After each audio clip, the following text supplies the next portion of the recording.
إن الله وملائكته يصلون على النبي يا أيها الذين آمنوا صلوا عليه وسلموا تسليما اللهم صل وسلم وبارك عليه وعلى آله صلى الله ربنا على النور المبين أحمد المصطفى سيد المرسلين وعلى آله وصحبه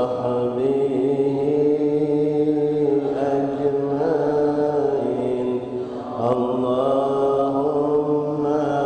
صل على سيدنا محمد وآله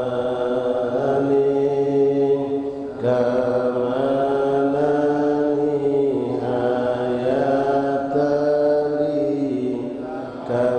كمالك وعدد كمالك صلى الله ربنا على النور المبين أحمد طافى سيد المرسلين وعلى آله وصحبه أجمعين الله صل على سيدنا محمد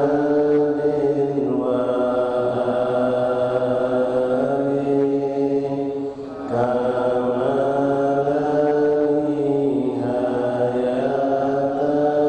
نهايتني كمالك وعدد كمالك صلى الله ربنا على النور المبين أحمد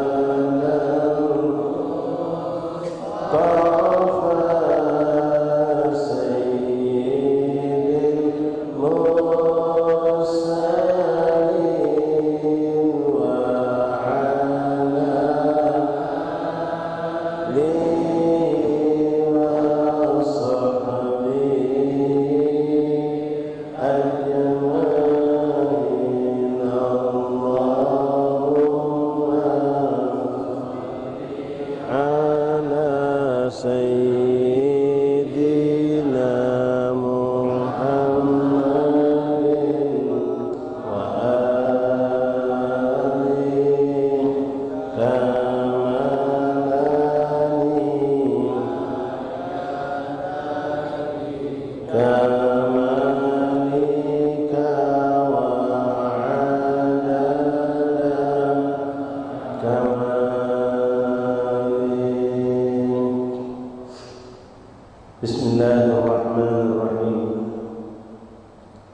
Bismillah walhamdulillah wassalatu wassalamu ala rasulillah Sayyidina wa maulana Muhammad ibn Abdullah wa ala alihi wa sahbihi wa man wala Ashhadu an la ilaha illallah wahdahu la sharika lah la rabban siwah Wa ashhadu anna sayyidina wa nabiyyana Muhammadan abduhu wa rasuluhu la nabiyya ba'dah Allahumma salli وبارك جل عظمة ذلك العلية في كل وقت وحين عدد ما علمت زنة ما علمت والآن ما علمت على سيدنا ومولانا محمد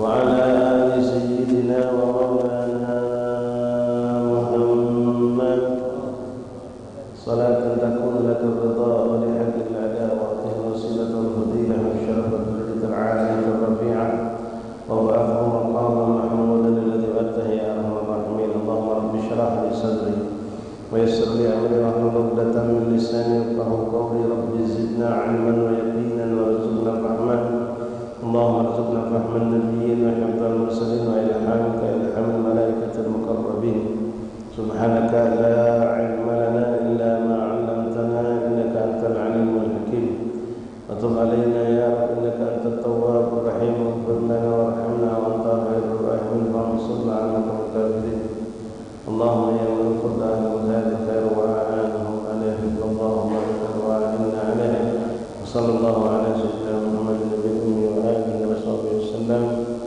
والحمد لله رب العالمين وعشر الأحباب حاضرين جماعة مجلس تعليم مسجد Lawang Kidul rahimani rahimakumullah. Assalamualaikum warahmatullahi wabarakatuh.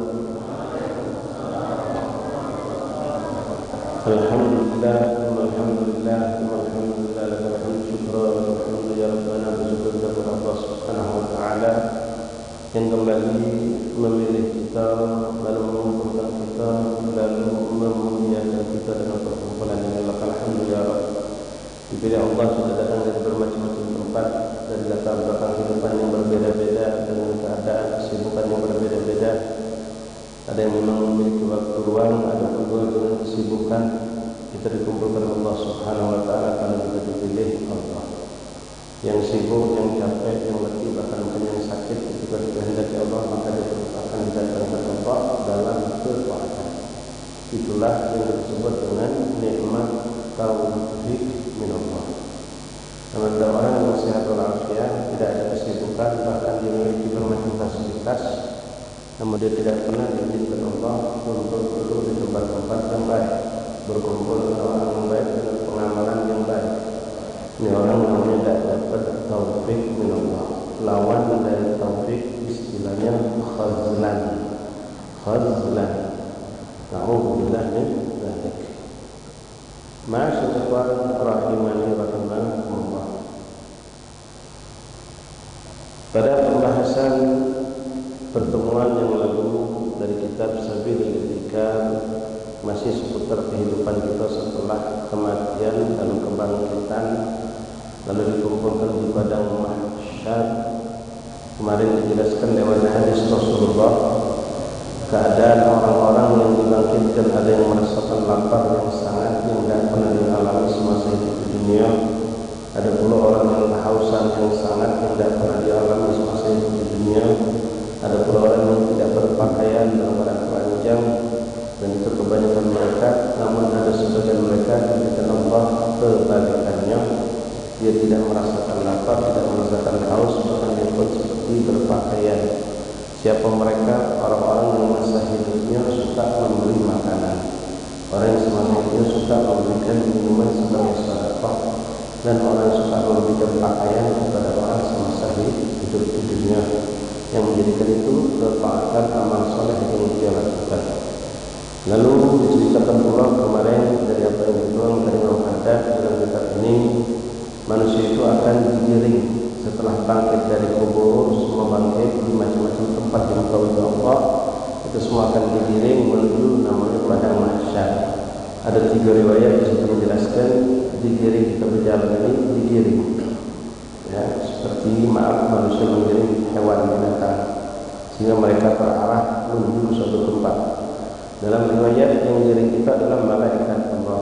Allah kirim malaikat yang sengaja ditugaskan untuk mengiring manusia ketika bangkit dari kubur untuk menuju padang mahsyar. Ada juga riwayat mengatakan bukan manusia tapi api yang muncul dari negeri Syam. Ada juga riwayat yang mengatakan muncul dari Hadramut, dari Beirut. Hud bukan Hud, bukan dah. Hud letak. Lalu api itu mengiring manusia untuk menuju ke padang mahsyar. Muncul pendapat yang mengatakan malaikat khususkan untuk orang-orang yang baik, mukmin, muslim yang baik, yang soleh, maka malaikat mengiring mereka dengan penuh kasih sayang. Namun orang-orang fasik, kafir, mereka digiring oleh api dengan ketakutan mereka lari menuju sama-sama ke padang mahsyar sehingga berkumpullah kita di padang mahsyar. Dalam riwayat yang disampaikan oleh Imam Al-Haddad, padang mahsyar itu letaknya di bumi yang mana letaknya itu akan berada di negeri Syam atau Syria.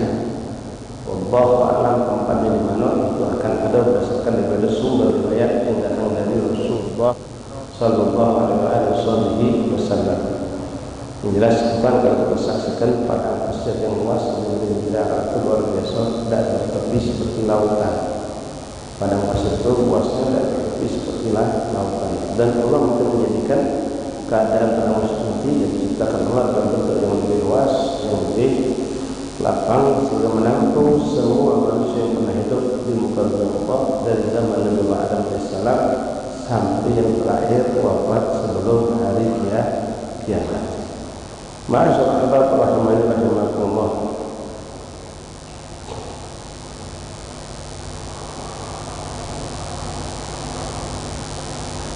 Lalu di sini disebutkan ada beberapa keadaan manusia di saat di padang mahsyar. Kita baca dan kita ulangi sedikit. Bismillahirrahmanirrahim. Alhamdulillahirabbil alamin. Allahumma shalli wa sallim ala sayyidina Muhammad wa ala ali sayyidina Muhammad. Qala mu'allif rahimahullah ta'ala wa nafa'ana fid darin amin. Imam Abdullah bin Al-Haddad. Wa qad warada anna Allah 'azza wa jalla yub'atsu nara min dha'il 'adl. Dalam riwayat Allah Subhanahu wa taala memunculkan api dari bagian dataran rendah kota Aden yang ada di Yaman. Fatasukun nas ila ardil mahsyar, lalu api tersebut menggiring manusia, api itu berjalan lalu menggiring manusia sampai ke padang mahsyar. Wa qila, ada yang mengatakan bukan dari Aden Yaman tapi dari Birhud, namanya Birhud.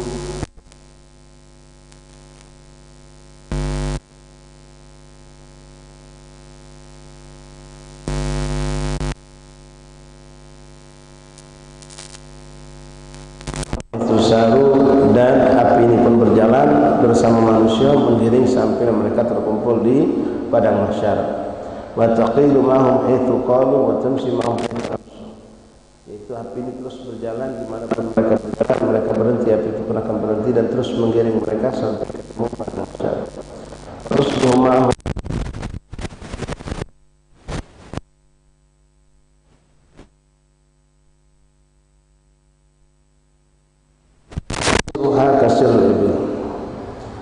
api itu dan manusia berjalan seperti onta. Artinya onta itu kalau berjalan tidak jarang sekali berhenti. Kalau onta itu mampu berjalan berhari-hari karena dia diberikan Allah kemampuan untuk tidak capek dan tidak haus. Tapi kalau sekali minum, dia minum bisa sampai menghabiskan begitu banyak air. Jadi kalau kita siapkan mungkin 5 galon, diselengi 5 galon habis, disimpannya dalam tubuhnya. Dan Allah jadikan, Allah sifatkan ontanya sehingga dengan itu mereka tidak kehausan, bisa berjalan sampai berhari-hari tanpa minum. Ini disifatkan keadaan manusia nanti seperti itu kurang lebih, artinya tidak berhenti dan terus mereka berjalan sampai ketemu padang mahsyar. Wa tatamathala lin-nasi 'inda dzalika a'maluhum min as-salih fa yattabi'u sahibuhu wa yu'annisuhu wa yakunu ma'ah. Lalu di situ ketika Muhdad akan dimunculkan Allah hasil amal ibadah kesolehan seseorang, muncullah seperti makhluk yang akan menggiring dan menemani kita, wa yu'annisuhu wa yakunu ma'ah, Di kubur kita dapatkan itu ikhwan. Bagi orang-orang yang soleh, di kubur itu amal solehnya akan diwujudkan Allah seperti manusia, seperti makhluk. Lalu dia menemani kita, menghibur kita, menenangkan dan menyenangkan kita di dalam alam kubur. Setelah kubur itu selesai dengan adanya kiamat, lalu muncul padang mahsyar, dia pun diciptakan Allah lagi untuk kita dari amal soleh yang kita lakukan. Akan mendampingi kita saat orang sedang ketakutan, sedang kebingungan, kita merasa tenang dan senang, nyaman kita didampingi oleh wujud amal-amal soleh yang dulu kita lakukan. Fayattabi'u sahibuhu wa yu'annisuhu wa yakunu ma'ah. Dan sebaliknya, na'udzubillahi min dzalik, wa man sayyi'u 'amali fayuhashuhu wa yubihuhu. Tapi orang yang fasik dan orang-orang kafir, mereka akan digiring juga oleh amal-amal mereka yang buruk dalam keadaan bentuk yang buruk dan mengerikan. Menggiring mereka, mengawal mereka sehingga bertambahlah rasa takut, rasa kebingungan pada orang-orang yang kafir dan orang-orang fasik tersebut. Wa rubbama rukkabuhu wa kallafahu ayyahmilhu ala dhahri. Bahkan mereka dibebankan dengan membawa beban-beban dosa mereka itu di atas punggung mereka. Sebagaimana firman Allah dalam Al-Quran, A'udzu billahi minasyaitonir rajim, yahmiluna awzarahum ala zuhurihim ala sa'a ma yazun. Dan mereka akan memikul dosa-dosa mereka di atas punggung mereka. Jadi amal soleh itu mengelilingi dia, bahkan ada yang berada di atas punggungnya dalam keadaan sudah ketakutan, mencekam, ngeri, kebingungan, ditambah lagi hal yang menakutkan adalah amal buruk yang berwujud seperti yang hal yang buruk, ditambah lagi dibebankan di atas punggungnya pun dia memikul beban dari dosa yang dia bawa. Jadi keadaan sangat terpuruk dan sangat buruk, berbeda jauh dengan orang-orang mukmin muslim yang soleh, beramal soleh. Hal serupa disebutkan juga dalam Al-Quran. Qala Allah subhanahu wa ta'ala, A'udzu billahi minasyaitonir rajim, wa yahmilunna athqalahum wa athqalan ma'a athqalihim wal yus'alunna yawmal qiyamati amma kanu yaftarun. Al-Ankabut.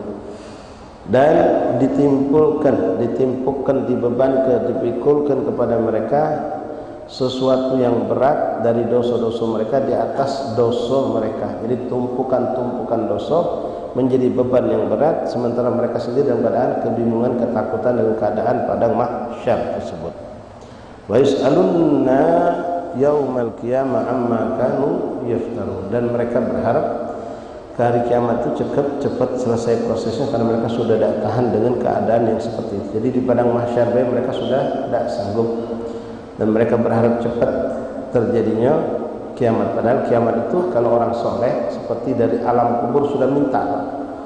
Bagaimana riwayat hadis Rasulullah SAW, orang-orang soleh, orang-orang mukmin itu ketika mereka berada di alam kubur, merasakan kehidupan kubur yang seperti raudhah min riyadil jinan, seperti taman surga, mereka minta dicepatkan kiamat. Kenapa? Karena saat itu mereka di kubur sudah merasakan kelezatan nikmat kubur, dan mereka tahu pasti bahwa nikmat surga lebih hebat lagi, sehingga mereka pengen lebih dicepatkan kiamat itu agar mereka cepat merasakan nikmat surga.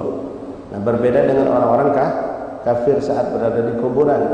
Di saat mereka merasakan adab Allah dalam kuburan begitu menyakitkan, begitu mereka terpukul, tersiksa dengan adab tersebut di alam kubur, mereka pun berpikir dan yakin bahwasanya nanti kalau hari kiamat adab neraka jauh lebih hebat, sehingga mereka minta kiamat itu ditunda. Itu keadaan mereka. Wa yaji'u ma'a kulli insanin hafizatun minal malaika alladziina kanu yahfazuna 'alaihim 'amalahu fi hayatid dunya. Lalu nanti ikhwan rahimakumullah, setiap kita akan dikawal oleh malaikat hafazah, malaikat munkar nakir itu lain lagi. Malaikat munkar nakir itu yang mencatat amal kebaikan dan amal keburukan. Malaikat hafazah ini juga menemani kita di sepanjang hidup kita.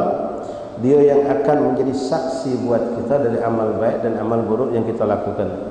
Nah, di hari kiamat di padang mahsyar, dalam keterangan Imam Al-Haddad sini, wa yaji'u ma'a kulli insanin hafazatuhu ma'al minal malaika alladziina kanu yahfazuna 'alaihi 'amalahu fi hayatid dunya. Nanti akan didatangkan Allah malaikat hafadzah itu di yaumil mahsyar mendampingi kita pun menjadi saksi buat kita atas amal baik yang kita lakukan atau amal dosa atau keburukan yang kita lakukan. Walaupun saat kita melakukan tidak katik manusia yang menyaksikan, tidak ada CCTV yang merekam, tapi malaikat hafadzah ini menjadi saksi kita di hadapan Allah Subhanahu wa taala. Maka bersyukurlah kita dengan amal yang kita lakukan dan tidak perlu kita kecewa ketika tidak ada manusia yang menyaksikan amal baik kita. Tapi jangan pernah ngerasa tenang dengan dosa yang kita lakukan walaupun tidak ada manusia yang menyaksikan, karena Allah secara langsung menyaksikan dan Allah jadikan malaikat hafadzah ini sebagai hujjah, sebagai saksi yang kelak akan jadikan Allah boleh jadi saksi penolong, boleh jadi saksi penuntut seperti kehidupan dunia. Saksi penolong yang akan menolong kita di hadapan Allah, yang akan membawa kita, menggiring kita ke dalam surganya Allah. Walaupun Allah sudah tahu, tapi sebagai hujjah agar manusia tidak berkelit ketika ditanya tentang keburukan yang mereka lakukan. Allah punya saksi, walaupun Allah sudah maha tahu. Ketika manusia untuk berkelit, untuk melarikan diri dari tuntutan Allah, maka Allah akan mendatangkan malaikat hafadzah ini sebagai saksi atas apa yang kita lakukan. Di situ kita tidak akan mampu berbuat. Sebenarnya bukan cuma itu saja ya kawan, yang akan jadi saksi kita juga apa yang ada di tubuh kita, mata kita, telinga kita, lidah kita, tangan, kaki kita pun akan menjadi saksi di hadapan Allah Subhanahu wa taala.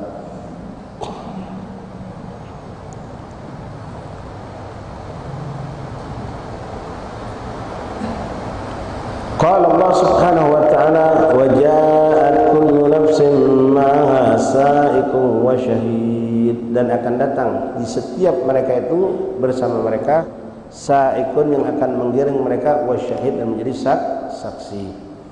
Wa tadhhar 'alal mujrimina dalalatun a'malahum sayyi'ah allati kanu 'amiluha fid dunya wa matu wa lam yatubu minha ila rabbihim ta'ala. Dan di situ akan ditunjukkan Allah bagi orang-orang yang fasik, orang-orang kafir atas segala perbuatan dosa yang mereka lakukan, yang mereka belum sempat taubat sampai mereka wafat.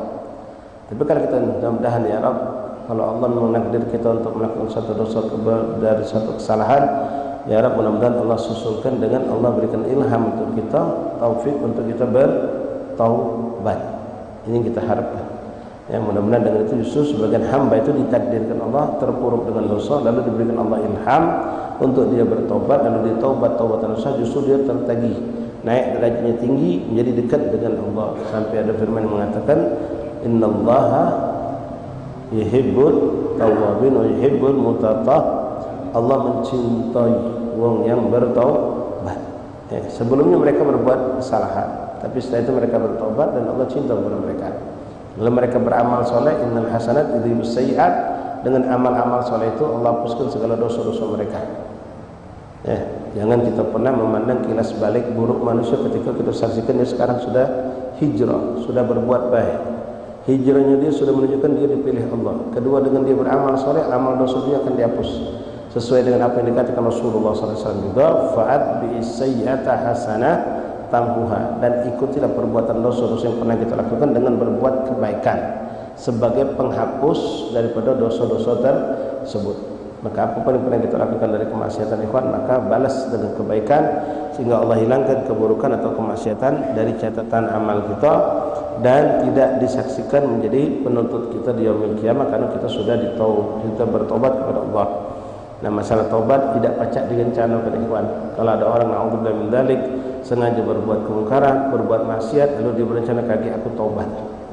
Bahkan ada wong ikhwan saat ini masih asyik dengan kemaksiatannya, disuruh berhenti belum galak berhenti, kaget kalau aku sudah 40 aku bakal taubat, aku nak nodok ini ya. Nunggu 40, sekarang masih ladas tuh, belum 40. Emang kau tahu umur kau nyampe 40? Sudah kita baca dari kitab Imam Abdullah dan ikhwan, berdasarkan apa yang datang dari Rasulullah, yang dikhawatirkan kalau orang sudah tembus 40 belum lurus, dia akan terus melenceng, sulit untuk kembali. Cuma tak tahu manusia sok dan sombong mengatakan kaget kalau aku 40 aku nak nuduh iku gawe bogor aku tinggal ke kalau pokoknya apapun gawe aku gawe ke kaget nunggu 40, sekarang aku belum 40. Tidak seperti itu ikhwan. Justru 40 itu penentu. Saat kita tidak siapkan diri kita dalam keadaan lempeng lurus, masuk 40 terus melenceng ke kiri dan sulit untuk kembali. untuk menjadi orang baik, illa kalau memang Allah kendaki. Artinya jarang orang yang mampu. Maka kita siapkan yang umur belum 40 dari sekarang untuk menjadi hamba Allah yang saleh. Karena kalau sudah saleh ini kita miliki sebelum 40, begitu masuk 40 kita lempeng lurus terus sampai kita insyaallah dimatikan Allah dengan husnul khatimah. Walaupun ending akhir hayat manusia hanya Allah yang tahu. Ada kita pernah dengar dari hadis Rasulullah memang, tapi kita tidak perlu khawatir karena Rasulullah menyampaikan hadis yang kita baca kemarin, yamutul mar'u ala ma asy'ara. Seorang akan diwafatkan tergantung kebiasaan hidupnya. Ini yang kita pegang. Walaupun ada ihdar, ada peringatan dari Nabi agar kita tidak lalai dan sombong. Saat ini kita jadi orang baik dan kita ngerasa diri kita sudah pasti baik dan akan menjadi baik, hati-hati, belum tentu. Karena Nabi pernah mengatakan inna ahadakum la ya'malu bi amalin ahlil jannah hatta bainahu wa bainaha illa zira' fasabaqat alaihi alkitab wa ya'malu ahlin nar fa yadkhuluha. Ada seorang di antara kalian, kata Rasulullah SAW, dia melakukan amalan-amalan ahli surga dari kecil sampai bujang, sampai kawin, sampai jadi bapak, sampai cucu, sampai tua, istiqamah. Tapi kita tidak tahu rahasia Allah. Fasabaqat alaihi kitab. Ketentuan Allah sudah menentukan ini orang meninggal su'ul khatimah. Justru di akhir hayatnya dia melakukan satu tindakan dosa dan saat itu dia berbuat dosa dimatikan oleh Allah Subhanahu wa taala. Na'udzubillah min dzalik. Artinya syukuri nikmat hidayah taufik Allah miliki, jangan pernah ngerasa sombong dan memastikan kita pasti meninggal baik. Jangankan levelan kita, orang-orang saleh pun tidak berani untuk mengatakan seperti itu. Mereka selalu ketakutan jangan sampai nanti su'ul khatimah. Siapa yang ketakutan? Mereka para sahabat Rasulullah. Bahkan yang sudah mendapatkan jaminan surga di sisi Allah, ketakutan untuk jangan sampai kalau mereka wafat dalam keadaan su'ul khatimah. Nah sebaliknya juga lewat hadis tadi Nabi mengajar kita untuk jangan mengecam, memvonis orang yang jahat hari ini pasti meninggal jahat. Walaupun isyarat hadis Nabi tadi berlaku untuk kita. Ya mutul mar'u ala ma asy'ara, seorang akan mati Allah tergantung kebiasaan buruknya. Itu untuk kita, nakut diri kita boleh. Tapi untuk kita pakai orang lain jangan. Jangan kita ponis orang ini tak bakal jadi orang baik lagi sudah. Lah berapa kiai dia ni magai dia tak benar juga masih. Sampai umur tua macam masih terus berbuat buruk. Sampai kita mengatakan ini pasti masuk neraka. Lah.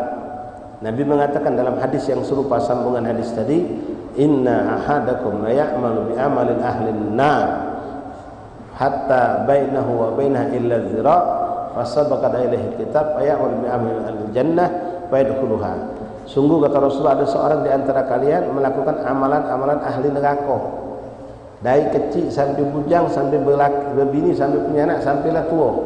Masih bermaksiat terus kepada Allah. Sampai kita katakan tinggal sejengkal lagi orang ini masuk neraka.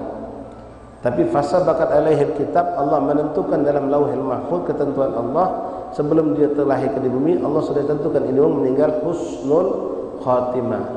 Di akhir hayatnya dia taubat, dia hijrah, dalam ketaatan dia meninggal dunia. Baik contoh paling kecil, simpel, orang yang kafir sepanjang hidup sampai umur 70, begitu masuk Islam, baru hitungan beberapa hari dia dalam Islam, sedang mempelajari Islam, diwafatkan oleh Allah. Masuk surga. Masuk surga.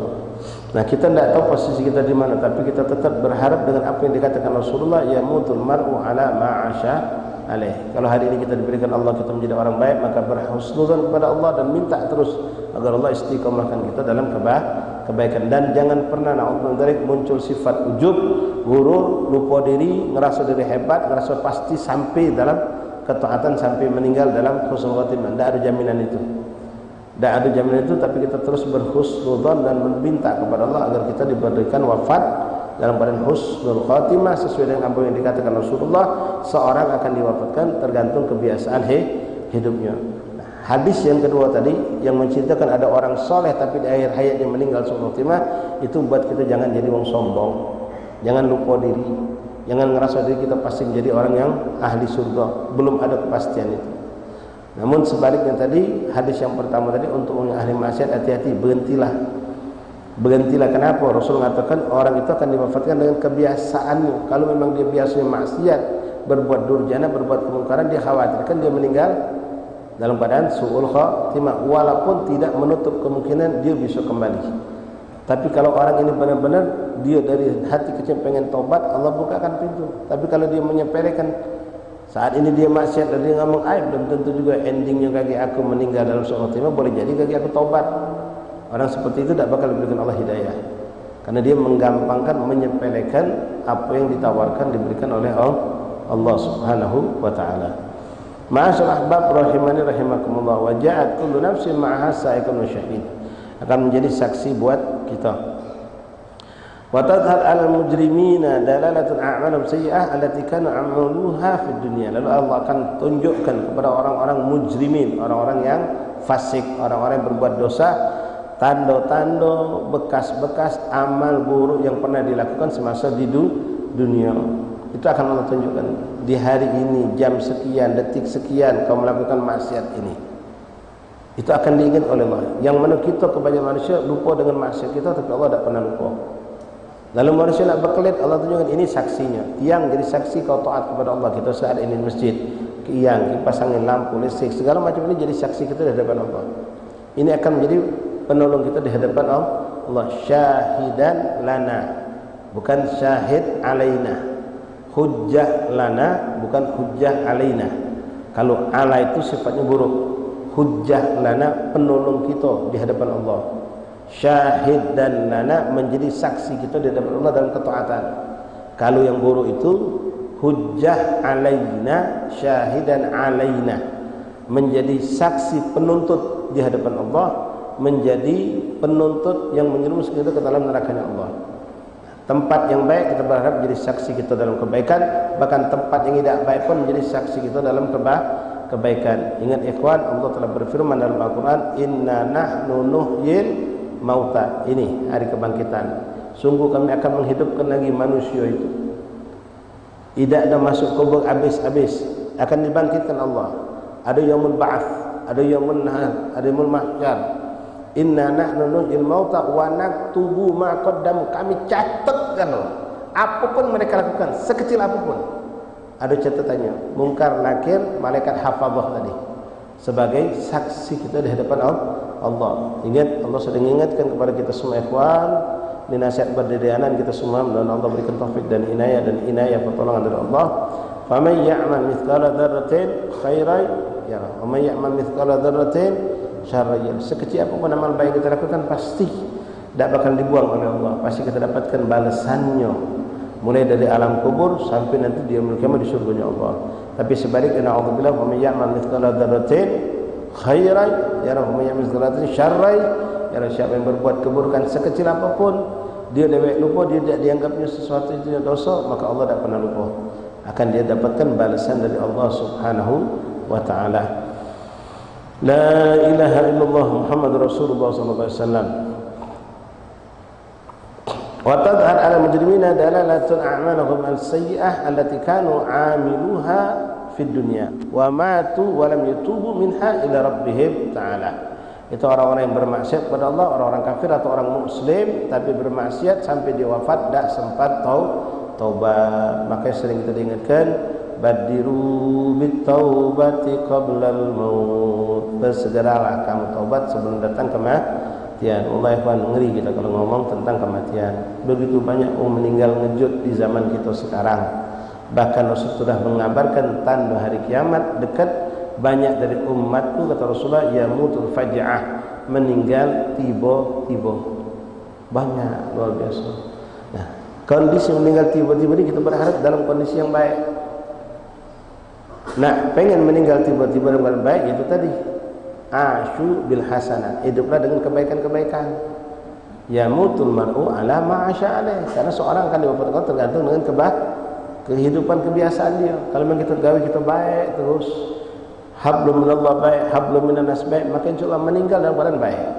Tapi sebaliknya, naudzubillah, kalau orang asyur fi sayyi'at, hidup dalam kemaksiatan, yamutul mar'u ala ma asya alaih, dikhawatirkan meninggal dalam keburukan tersebut. Entah dengan sedang berzina, berjudi, berbuat keburukan, ghibah, namimah, atau melakukan dosa yang lainnya. Nasallallahu ta'ala afiyas salamah, kita berlindung kepada Allah. La ilaha illallah Muhammadur Rasulullah sallallahu alaihi wasallam. Lalu di sini beliau jelaskan tentang beberapa contoh adab Allah yang Allah berikan kepada orang-orang yang berbuat kemaksiatan. hatta warada anna akalata riba ta'dhamu butunahum jiddan fayagumuna taratan wa yaq'una ukhra min 'azami butunihim. Di sini disebutkan oleh Allah Abdul Haddad beberapa contoh kemaksiatan yang akan dialami orang saat padang mahsyar itu. Karena di situ dikatakan yamutul mar'u ala ma 'asha alaih wa yub'atsu ala ma mata alaih. Akan dibangkitkan dengan apa yang dominan dalam kehidupan dia. Ketika dia wafat, dia melakukan kebiasaan apa? Diwafatkan Allah, maka ketika bangkit dalam keadaan itu dia akan dibangkitkan Allah Subhanahu wa taala. Dicontohkan di sini tentang orang pemakan riba, akulur riba. Memakan duit bunga, duit rentenir. Hati-hati ikhwan, riba ini macam-macam sekarang. Namanya tidak lagi bunga, macam-macam. Hati-hati jangan kita masuk dalam suatu sistem perdagangan, simpan pinjam, penggadaian, kecuali kamu pastikan ini memang halal. Karena maaf, ikhwan minta maaf, walaupun labelnya sudah syar'i, ternyata di dalamnya belum syar'i, galau-galau.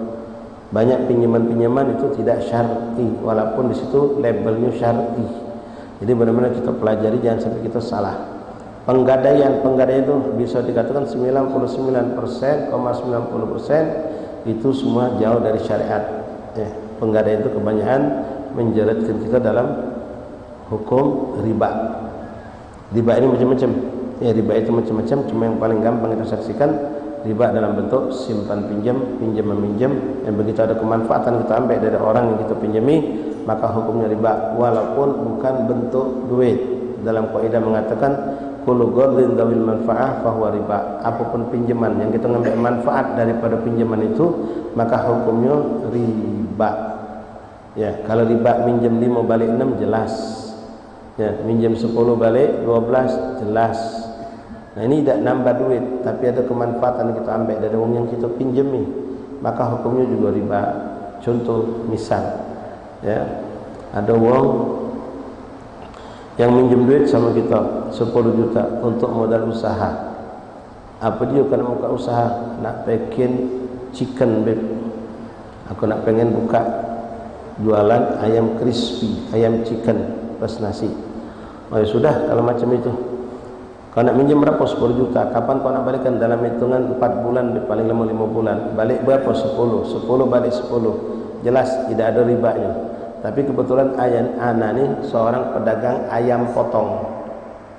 Maka Ana ngomong sama budak tadi, ya sudah, aku pinjam kau modal untuk jualan 10 juta, kau balik ke 10 juta. Cuma kalau pacak beli ayam jangan sama orang lain. Kalau pacak beli ayam jangan sama orang lain. Betulan kita ni ada juga jualan ayam potong. Oh gampang bos, pendek itu ceritanya. Kawan ini belinya boleh jadi ada keterpaksaan. Walaupun di situ harganya sama dengan pasar. Nah, ini ikhwan kalau dibahas panjang ya. Bisa jadi akad itu menjadikan halal, bisa jadi akad itu menjadikan haram. Maka nak hati-hati. Kalau memang di situ sebetulnya anak nyual ini dia pengen beli tempat lain yang lebih fresh, sedangkan anak ini frozen apa jual, ayam beku. Sedangkan dia ini pengen beli ayam, cuma karena tidak kelemahan harga sama katakanlah, dia beli sama mana. Nah ini bisa jadi hukumnya juga masuk kepada riba. Kita harus hati-hati. Tidak ada kemanfaatan sama sekali, tidak ada janji-janji apa. Nah, riba ini macam-macam. Hati-hati, jodohnya koperasi banyak, muter-muter koperasi itu terjerit, apalagi penjol sudah tidak usah kita bahas. Haram hukumnya. Kadang-kadang orang pakai logika bodoh. Logika itu boleh saja nyampung, tapi kalau Allah sudah menentukan itu haram, ya wajar. Tapi kalau kita menunjuk lebih, apa dia akan nolong kita? Logika bagus ini. Wong nolong wajar kalau kita tunjuk lebih hadiah, dia kan nolong kita. Kita lagi kepepet, butuh duit, dipinjaminya. Kalau kita tunjuk lebih wajar, baik sebagai tanda terima kasih. Syariat mengatakan haram, titik. Kapan itu bisa menjadikan ini suatu yang halal? Praktek akadnya harus benar. Saat engkau pinjamnya tidak ada embel-embel kaget kalau sudah selesai aku tambahi, aku tunjuk hadiah. Walaupun unjuk hadiah, tapi itu sudah kita iming-imingkan, tidak boleh, hukumnya haram tetap. Ketika akad tidak ada sedikit pun iming-iming kita akan memberikan dia hadiah, atau dari yang memberikan ini ya sudah, kembali ke 10, kau pinjam 10 balik 10. Cuma kalau kau memang berhasil jangan lupa sama kami. Haram juga hukumnya. Aku pinjam ke 10 lillahi ta'ala karena menghargai Allah, nolong kau. Kau balik ke 10, selesai. Kalau kau berhasil menunjuk aku bodoh, tidak menunjuk apa-apa. Kati keterikatan sama sekali. Itu baru gordon hasanah namanya. Nolong benar-benar yang diridhoi Allah. Banyak praktek-praktek yang kadang-kadang kita tidak tahu ikhwan. Termasuk dalam riba yang begitu halal. Contoh, misal beliau pengen beli kulkas. Harga kulkas 3,5 juta. Dak kata duit datang ke anak, Ustaz boleh tak minjem duit Ustaz, anak nak beli kulkas. Berapa kulkas? 3,5 juta. Ya sudah jana, ente beli sama anak baik kulkas. Ya, kulkas itu ente beli sama anak, anak beli kulkas, ente beli sama anak. Sekarang ini duit 3,5 juta, ente belilah kulkas, kaget ente mayar sama anak 4 juta. Kulkas itu kayak kata ente beli sama anak. Lanjut duit 3,5 juta. Selama 8 bulan dia ngangsung 500. Apa hukumnya? Riba. Untuk menjadikan halal tidak susah. Ana sama dia kalau memang ada waktu pergi ke toko, beli langsung cash 3,5 juta. Begitu selesai, kwitansi di tangan, kunci kulkas ada di tangan. Nah sekarang ana jual sama ente 4 juta. Sudah selesai akad kita jual lagi sampai 4 juta. Depan toko itulah, ada apa-apa, halal. Atau kalau tidak mungkin anak keluar, dia habis beli, digawaknya kwitansi, digawaknya kunci kulkas tadi, atau buku panduan kulkas tadi. Bukti sudah selesai pembelian. Nah, anak nitip beli ke kulkas dulu. Kalau sudah nunjuk kanan dulu, 3,5 juta nunjuk ke sama beliau belanja, balik juga ke sama anak. Beb sudah kebeli. Ini bukti pembeliannya. Anak pegang. Nah sekarang ku jual kulkas yang ada di rumah kau, milik aku itu 4 juta, langsung 500.000 per bulan. Halal hukumnya. Tapi kalau cuma nyerahkan duit baik, lalu dia langsung tanpa ada gobet, tanpa ada serah terima, akad itu selesai, tidak boleh.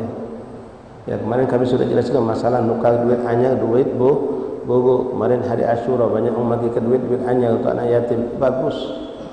Sekarang kita butuh duit 10 juta, 10 ribuan. 10 ribuan duit 1 juta katakanlah, 100 lembar 10 ribuan. Kita nitip semua budak, tolong kau carikan duit 1 juta, duit anyar aku minta carikan. Nah, baiklah kau 1 juta 100. Haram hukumnya. Atau dia datang juga kita, nah beb ini duit anyar 1 juta, anda minta 1 juta 100. Haram hukumnya. Nak menghalalkannya tidak sulit, gampang akadnya. Tinggal kita ubah. Nah, beb ini duit 1 juta. Anak anjuk ini 1 juta, mana tukaran hanya 1 juta. Serahkannya 1 juta dapat 1 juta. Nah, ini 100.000 hadiah buat ente. Sama baik hakikatnya. Dia dapat 1 juta 100.000, tapi akadnya kita pisahkan. Duit nukar duit, rupiah sama rupiah. Kalau rupiah sama dolar lain lagi ikhwan, tidak ada riba. Rupiah sama real tidak ada riba. Wong balik haji banyak duit sisa real, dia pengen tukar dengan rupiah, bebas yang dia nak tukar. Nak rego berapa, asak ridho sama ridho, selesai. Tapi kalau rupiah sama rupiah tidak boleh beda. Walaupun yang ente tunjuk duit anyar itu duit baru, duit buruk, tak boleh. Harus sama. Nah, sebagai tanda terima kasih kerana dia ngantri di bank, dia mah yang parkir di bank itu, kita tunjuk. Nah, kau tukar 1 juta, aku ganti 1 juta. Ini 100.000 hadiah buat kau. Walaupun diakadkan di depan tak apa-apa. Carikan aku duit 1 jutanya. Nah ini, tukarkan duit 1 jutanya. Kaget kalau dapat kunjuk hadiah kau 50.000. Halal. Akadnya hadiah. Nah 100.000 nak 50.000. Tapi yang banyak orang jual nian. Bahkan di bus-bus, di terminal kadang-kadang dijualnya nih pas lebaran terutama. 1 juta duit hanya dengan 1.050.000. Riba hukumnya. Nak menghalalkannya itulah kita perlu belajar. Akadnya kita ubah sedikit. 1 juta juga 1 juta, 50 baiklah kau hadiah, selesai. Hakada. Nah, macam tadi yang banyak terjadi, orang minjem duit untuk beli barang, tapi dia ngembeknya duit langsung dibeli punya barang, gawaknya balik tanpa menyerahkan kepada pemberi utang tadi. Maya dia nambah jadi 4 juta, itu riba. Tapi akadnya jual beli dulu dari saya yang pembeli. Setelah saya miliki barang itu, walaupun cuma kwitansi tadi, saya jual lagi sama beliau 4 juta, halal. Mayang 500.000. Nah, ini contoh beberapa poin yang muamalah terjadi kadang-kadang kita tidak tahu hukumnya halal atau haram. Perlu kita cari jelas. Jangan kita masuk dalam satu perkara atau kita makan riba. Nah, makan riba ini bukannya memakannya riba, yang dapat laknat Allah, yang tukang catatnya juga, yang jadi saksinya juga, yang nganternya juga, itu sama dapat daripada bagian yang makan duit banyak, jelas-jelas itu dapat bagian daripada kutukan laknat Allah. Bahkan Allah mengatakan perang kepada orang yang memakan duit riba, yang menjoi sama, yang nerimanya juga sama. Jadi jangan pernah kalau kita nabung di bank tu mau tak mau ada bunganya. Ya. Kalau bank bukan bank syariat, bank konvensional, ada orang sengaja mencari bunga. Bahkan di deposito dengan bunga itulah dia kadang-kadang ngaji karyawannya. Dengan bunga itulah dia mengadakan segala macam untuk usaha dia. Haram, hukumnya jelas. Nah, sekarang kita tanpa sengaja kita harus tetap dapat bunga. Tabungan gitu tadi deposito dapat bunga. Nah, dia apa kan duit bunga ini? Kalau ulama zaman dulu mereka mengatakan dibakar, dibuang di lautan, dirusak, dibinasakan. Namun sebagian ulama mutaakhirin memberikan solusi kepada kita yang cantik, bisa digunakan uang bunga seperti itu untuk kemaslahatan uang banyak, kemaslahatan umat, walaupun uang kafir menikmatinya. Jadi duit bunga itu digunakan untuk benahi jalan, benahi jembatan, pasang lampu jalan, yang sifatnya untuk kemaslahatan umat, itu boleh kita gunakan. Tapi maaf, bukan dibeli ke pecon. Ada orang malam tahun baru atau malam tahun baru Islam pakai pecon. Pecon itu lumayan, yang nembak langit, wah, 10 ikut pacak sekian juta. Uji kita mubazir, kamu ni makan duit untuk apa? Mending kamu belikan kepada beb, duit bunga juga beb. Belajar dari siapa kau mengatakan membuat duit bunga itu bisa digunakan untuk pecon? Tanya dulu sama ustaz. Jangan sih Pak Ustaz, tanya buat Ustaz. Ketemu Ustaz yang memang hobi main pecon, dia tanya. Ya, nak tahu dia. Yang boleh itu untuk kemaslahatan orang banyak. Ini apa kemaslahatan apa didapatkan? Dan bunga itu tidak bisa dimiliki. Duit bunga itu tidak bisa dimiliki. Itu tamlik namanya. Tidak bisa untuk inti lalu inti belikan pecon. Tidak bisa. Digunakan untuk kemaslahatan orang banyak. Untuk apa seperti tadi buat jembatan, rusak, buat MCK umum, buat bangun pasar, segala macam yang sifatnya muslim kafir bisa menikmatinya. Nah, itu yang boleh. Di sini beliau contohkan Imam Haddad beberapa contoh adab oleh Allah berikan. Hatta wadda ana akalat riba tu'dhamu butunahum jiddan. Ketika di padang mahsyar itu orang pemakan riba itu perutnya akan diboncitkan Allah. Ini sama juga memakan duit anak yatim sama memakan duit masjid. Duit masjid dan anak yatim sama adab itu. Termasuk akal riba akan diboncitkan oleh perutnya besar sampai dia kadang-kadang jalan ngeset terkapal nyampak.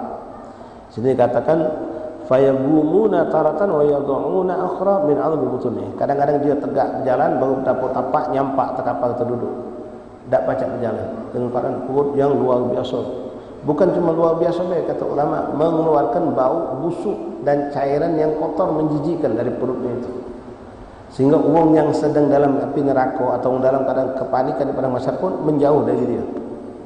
Dahsyat itu. Busuk, perutnya boncit, keluar cairan kotor dan menimbulkan bau yang busuk. Hati-hati ikhwan, jangan pernah makan duit riba. Jangan pernah makan duit rashwah. Ya, duit sogok-sogokan itu. Ini dalam lagi kita bakal ngadepi pilkada. Jago iman kita ikhwan. Jangan pernah menerima duit-duit sogokan ar-rasi wal murtasi finnar. Wong yang nyogok yang disogok sama-sama di neraka. Bukan cuma itu, sama dengan riba tadi, yang tukang nyampe kena juga kena, yang nyalur kena juga kena, yang melak mongkosinya juga kena. Ta'awun 'alal birri wa taqwa wa la ta'awun 'alal itsmi wal udwan. Tolong menolong dalam kebaikan bukan dalam kemungkaran. Ma'asyal ahbab rahimani rahimakumullah. Lalu beliau menyebutkan lagi contoh lagi di padang mahsyar itu nanti keadaan orang-orang yang penzina. Anna zina wa anna zinata ta'dhamu furujahum nasallahu afiyah hatta yaskhudunaha 'alal arad. Ya na'udzubillah, wong yang galak berzina dak taubat sampai mati itu di hari kiamat dia punya kemaluan dibengkakkan Allah sampai besar sampai ke bumi. Dan sama mengeluarkan bau yang kotor, mengeluarkan cairan yang menjijikkan. Besar sampai dia berjalan sama. Bukan badannya dibesarkan juga sesuai standar yang punya orang, kemaluannya dibengkakkan Allah dalam bentuk yang sangat buruk, menjijikkan, keluar cairan dan bau yang busuk. Itu orang yang suka berzina, yang tidak bertaubat kepada Allah Subhanahu wa taala. Wa syarbatul khamar yuhsyaruna wa qu'usuhu fi aydihim. Begitu juga orang yang pemabuk, mereka juga akan ditampakkan Allah dalam keadaan hati kepala mereka terbalik ke bawah dan berjalan dengan kepala tersebut. Wa yuhsyaruna wa qunusuha fi aydihim. Wa ahlul kadzib, dan mereka dalam keadaan mabuk itu dibangkitkan pun megang sambil megang minuman, sehingga orang tahu kalau tentang kemaksiatan dia. Ma'amul dunia dalam keadaan mabuk, dalam keadaan bangkit pun dalam keadaan seperti orang mabuk, dengan membawa gelas atau botol minuman yang dia pakai. Wa ahlul kadzib wal ghibah wan namimah tatawulu alsinatuhum hatta tablughu suduruhum. Orang suka berdusta, suka ghibah dan namimah, itu lidah mereka dipanjangkan Allah sampai ke perutnya, nyeleng di dadonya lidah tersebut. Ini di padang mahsyar. Kaget di yaumil kiamah, itulah yang disaksikan Nabi Muhammad SAW. Mereka akan memotong di neraka dengan memotong lidah tersebut. Dipotongnya dengan gunting yang terbuat dari api neraka. Itu nanti di padang, di hari kiamat di nerakanya Allah. Nah, ini kejadian masih di padang mahsyar.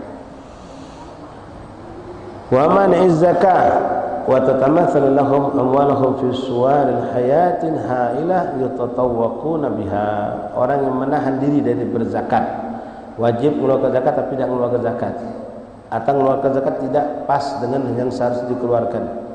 Jadi ikhwan, mengeluarkan zakat butuh ilmu, jangan salah memberi, ngitung sudah benar, sudah capek, tahu salanjuk. Akhirnya malah kita dianggap tidak mengeluarkan zakat. Hitungan harus benar. Ya, antum yang punya tabungan haji masih 10 tahun lagi, masih 15 tahun lagi. Kalau kita dewean mungkin aman, tapi kalau kita duit haji itu kita sama bini kita, sama anak kita dua, misal wong 4 selawi juta kan, wong 4 100 juta, pastikan 100 juta ini mencapai nisab dah. Kalau mencapai nisab berarti kita wajib mengeluarkan zakat dari duit yang kita titipkan di ONH itu. Tapi kalau kita dewean atau berdua cuma 50 juta, mungkin itu tak nyampe nih nisab. Nisab itu berapa? Seukuran duit harga emas 84 gram. Sekarang antum keluar dari masjid, tanya, cari berapa emas sekarang 84 gram. Katakanlah kalau 84 gram itu mencapai 90 juta duitnya, berarti kalau tembus lebih dari 90 juta wajib kena zakat. Kalau kurang dari 90 juta maka aman, tak wajib dizakati. Antum nyimpan antam duit emas 25 gram, 50 gram, 100 gram, itu ada haulnya, ada nisabnya. Kalau mencapai nisab dan sudah mencapai haul, wajib dikeluarkan zakatnya 2,5%. Nah, boleh tak kalau kita akali? Ini bukan ngakali ilmu Allah. Ya, kalau sengaja ngakali celaka, walaupun secara hukum dunia dibolehkan. Macam tadi, saya dengan istri saya, anak punya anak 2 misal. Ini 4 ekor ini saya berikan nafkahnya dan saya memberikan juga segala kebutuhan mereka, tanggung jawab saya. Termasuk nak haji. Duit anak menentukan untuk bini anak 2 ni. Setahu ONH, sikat uang 25 juta. Maka 100 juta. Ini duit anak. Ketika ini duit satu orang, maka kita harus perhatikan. Ini 100 juta kena nisab belum? Kalau memang nisab tadi kata kelas 90 juta, 84 gram itu emas itu 90 juta, misal. Maka berarti 100 juta yang anda titipkan di ONH itu wajib dizakati. Bukan ngambil duit itu tidak menghitung macam baik. Kita cuma ngitung, lalu kita keluarkan. Dari 100 juta 2,5% berarti 2,5 juta. Niatkan keluarkan zakat. Tapi ini bisa lepas dari tuntutan zakat ketika kami memberikan yang selama ini mbeklah kau punya kau, ini mbeklah kau punya kau, ini mbeklah kau punya kau. Jadi milik mereka, maka masing-masing 25. Nisab 90 juta, kena tak zakat? Tidak kena. Nah, tergantung niat. Kalau memang niat tujuan untuk lari dari zakat, bahaya. Harta kita tidak berkah. Walaupun secara hukum kita tidak dituntut zakat. Kenapa? Ya kami bagi-bagi sudah 25. Artinya maaf, kalau kita meninggal atau dia meninggal, ini jadi harta waris. Kalau kita meninggal, sudah milik mereka. Tak pacak ditarik. Bapak kita hidup, mak kita hidup, minta ini ditarik, masuk ke hitungan duit zakat, tidak pacak. Sudah hak mereka masing-masing. Kalau ini meninggal, ini mewarisi sama kita. karena bukan milik kita. Anak kita berhak mendapatkan bagian ini. Nah, kalau dipisah seperti itu, ini panjang cerita tentang zakat. Artinya antum pelajari. Jangan sampai nanti kita salah memberikan zakat. Kemudian kesalahan dalam zakat ini seringkali, maaf, terutama orang-orang yang pengusaha, pedagang, kadang-kadang pas nak lebaran kita mengeluarkan zakat, datang uang-uang yang bukan mustahik minta zakat. Macam, maaf ya, preman-preman pasar. Kadang juga ada preman-preman berdasi, baju safari. Ya pejabat-pejabat datang minta judulnya, minta THR. Kita nak nunjuk je THR, kita dah siapkan. Lalu kita tunjuklah duit zakat tadi. Apa hukumnya? Tak sah zakat kita. Kenapa? Mereka bukan orang yang mustahik untuk menerima zakat. Kita kadang-kadang ada galak pusing, duit itulah kita tunjuk. Ada lagi orang yang licik, ketika nak lebaran dia beli sarung, dia beli baju koko, beli segala macam, dari duit zakat dibagi ke umat. Tak sah. Zakat tak boleh dibeli ke barang. Ada duit bentuknya. Setelah duit itu nyampe ke tangan mereka, nak dibelikan apa silakan. Banyak hal lagi yang harus kita pelajari dalam masalah zakat. Orang yang menahan zakat, tidak mengeluarkan zakat atau tidak sempurna dalam mengeluarkan zakat, kelak di padang mahsyar tatamatsal lahum amalahum fi suwaril hayat. Maka Allah akan jadikan harta milik mereka yang mereka tidak keluarkan zakat itu diwujudkan seperti bentuk ular yang besar. Yang mana ular itu akan mematok kepala orang yang tidak mau mengeluarkan zakat tersebut. Wa yuhsyaruna al-mutakabbiruna 'alan nasi fi suwaridh dzur yata'uhumul bir wal fajir ila ghairi dzalik wallahu a'lam bis-shawab. Sampai di sini ikhwan, insyaallah mudah-mudahan berkahi kepada kita. Ya Rabb, mudah-mudahan Allah berikan kita taufik dan hidayah untuk istiqamah melakukan segala ketaatan dan tidak kita diwafatkan kecuali dalam keadaan husnul khatimah. Wa fa'al kadzalik, dan mudah-mudahan Allah lakukan juga hal itu kepada kedua orang tua kita, anak istri kita, keluarga kita, orang yang kita cintai. Diberikan Allah taufik dan hidayah untuk istiqamah dalam segala ketaatan, dijauhkan dari segala kemaksiatan dan kelalaian, dan tidaklah kita wafat kecuali dalam keadaan husnul khatimah. Ya Allah biha, ya Allah biha, Allah bi husnul khatimah wa yuhsyaru ala ma amat alaih, dan kelak dibangkitkan dalam keadaan bagaimana kita diwafatkan oleh Allah Subhanahu wa taala. Wallahu a'lam bissawab. Masyaallah, aku mau menyampaikan malam hari ini ada undangan dari pengurus Arabita Palembang Alawiyin dan juga pengurus DPC NU Palembang NU Nahdlatul Ulama, dan juga dihadiri juga oleh DPC Muhammadiyah Palembang dan Masjid Al-Haddad mengundang kita untuk mengadakan hadir dalam acara silaturahmi menyambut tahun baru Islam antara ormas-ormas Islam untuk mempererat ukhuwah Islamiyah. Jaturi antum untuk hadir pada isya inilah di Masjid Al-Haddad. Akan dihadiri oleh banyak ulama dan asatidz kita dan juga aparat pemerintah mungkin hadir di situ untuk menjaga kekondusifan keadaan Palembang yang selama ini alhamdulillah kondusif, aman, nyaman, tentram, adem.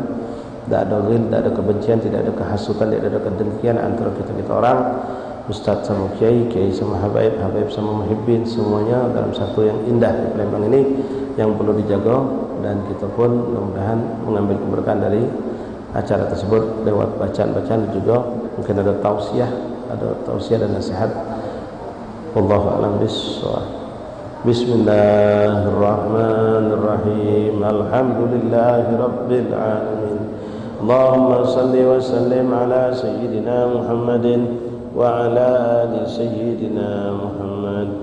Ya Rabbana ta'arafna bi annana ta'arafna wa annana asrafna ala ladha asrafna fatub alaina tauba taghsil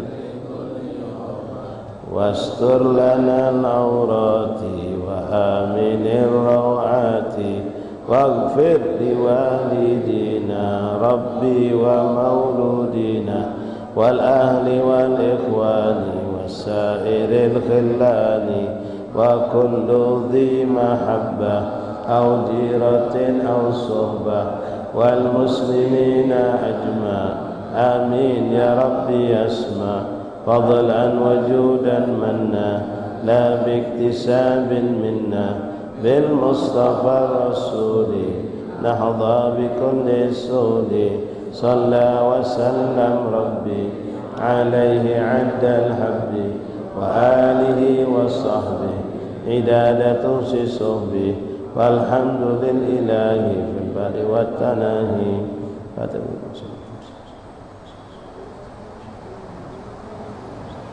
إلى حضرة النبي فاتحة بسم الله إياك نعبد وإياك نستعين اهدنا الصراط المستقيم صراط الذين أنعمت عليهم غير المغضوب عليهم ولا الضالين اللهم ربنا تقبل منا إنك أنت السميع العليم وتب علينا إنك أنت التواب الرحيم اغفر لنا وارحمنا وأنت خير الراحمين فانصرنا على القوم الكافرين برحمتك يا أرحم الراحمين صلى الله عليه وسلم الحمد لله رب العالمين. Fadhal adzan isya, setelah adzan kita langsung qomat salat isya. Yang mau berwudu silakan.